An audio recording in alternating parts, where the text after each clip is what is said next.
We are back for week 10. The article was interesting in that it seems that Europe has gotten over their idea of grandeur over American theater. And for me, it goes to show that, one, tastes can change. And I think that the accessibility through the internet and the shrinking of our world has definitely increased a demand for multicultural theater experiences, not necessarily the ones that are just in your own backyard, mixed with the fact that money talks. And all over the world, the general people were paying more because they wanted to go see a musical theater performance and not opera.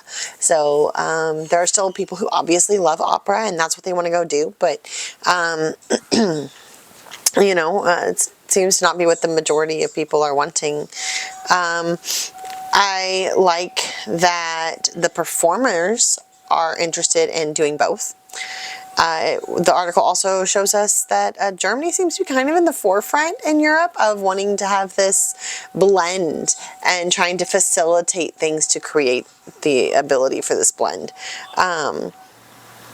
Which also means that throughout the world, because both opera and musical theater are becoming more easily accessible, people want to be cross-trained. The really talented performers, they're wanting to be cross-trained. And there's not, at least at the time of the article, which I believe it said was the data was through 2016, if I remember correctly.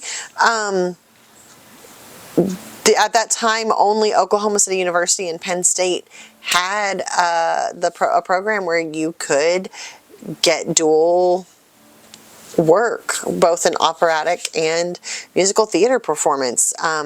But there's clearly a demand for that all around the world.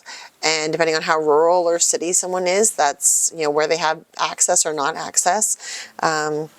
But I'm very excited to see where that's going to be going in the next few decades. As far as Stempel, again, I enjoyed the reading from it. There was a lot of good information. I had not made the connection that the rock opera is a musical theater opera. It was blending the pop and the opera and just into something. And why that has escaped me up until this reading, I genuinely don't know, but it had. I also find it funny that we still find like opera kind of a dirty word in America. Multiple shows like Regina and Porgy and Bess found more success after revivals and revamps, but they weren't done. The initial performances were not done as like a testing performance or a working opening like Wicked did in California before opening on Broadway, where they're seeing like what are the kinks, what does the audience like and not like, what do we need to change. Regina and Porgy and Bess, that's not what they did, but they revamped and came back several years or several seasons later with some changes and all of a sudden found success because they were more musical like instead of operatic. I loved reading about the revamping of the Met and that it went from this like super bougie elitist place to a place that's an endowment for the arts, which was a great way to save itself. Kudos to the brainchild of whoever figured out that's what they needed to do, because well done.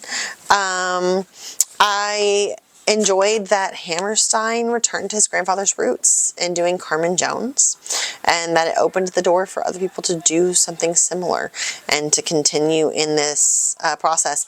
I found the breakdown of operatic elements in West Side Story very cool.